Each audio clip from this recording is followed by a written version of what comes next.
Pada pagi ini beserta seluruh tim bantuan medis dari Rumah Sakit Pelamonia akan berkunjung ke Rumah Sakit Angkatan Laut Jala Amari dalam rangka memberikan bantuan medis kepada korban yang tertimpa runtuhan atap masjid.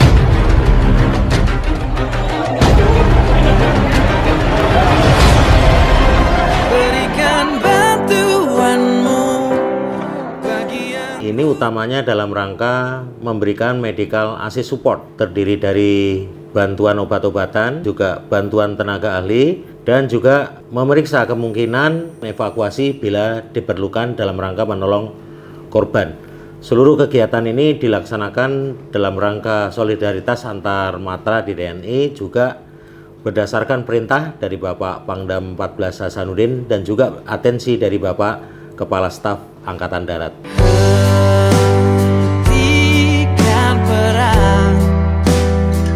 Assalamualaikum.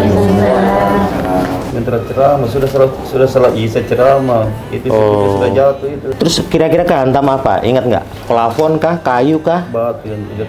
Tinggal harus istirahat dulu Bu ya. Kami dari Angkatan Darat dari Kodam Hasanuddin ya, kami ikut prihatin Ibu. Kita sembuh Pak ya. Pasti Pak. Bisa dihentikan. Jadi istirahat Pak ya. Yang tabah ya, jangan dilihat jumlah tapi ya mudah-mudahan bisa bantu Bapak. Kemudian nanti juga obat dari sini, tapi andai kata diperlukan nanti juga kita akan bantu untuk kesembuhannya Bapak semua ya. Nah ini yang tertimbun yang paling belakang. Yang mana yang sakit? Tulang sini, kepala malah nggak apa-apa ya.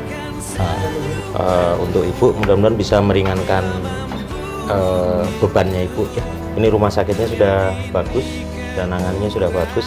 Nanti kamu habiskan Dek ya. Bisa. Kalau habis besok kita kirim lagi kayak ini satu. Oke? Mudah-mudahan bisa. Terima kasih atas kebantuan yang telah diberikan kepada korban. Semoga apa yang diberikan mendapat imbalan dari Allah, diberi kesehatan dan karir yang lebih maju ke depan dan dekat sama rakyat. Pangdam, mantap. Terima kasih atas Bapak Kasat, Bapak Pangdam, semoga diberi kesehatan selalu. Terima kasih atas kunjungannya. Dan terima kasih untuk Rumah Sakit Angkatan Laut dan Pelamonia karena sudah bekerja sama untuk membantu korban yang kena musibah. Terima kasih kepada pihak Angkatan Darat selaku dari Kodam Kesdam diwakili oleh Kepala Rumah Sakit Pelamonia untuk membantu para korban. Tapi intinya para korban yang dirawat di Rumah Sakit TNI AL insya Allah tidak ada hal yang mengkhawatirkan, semua sudah tertangani dengan baik.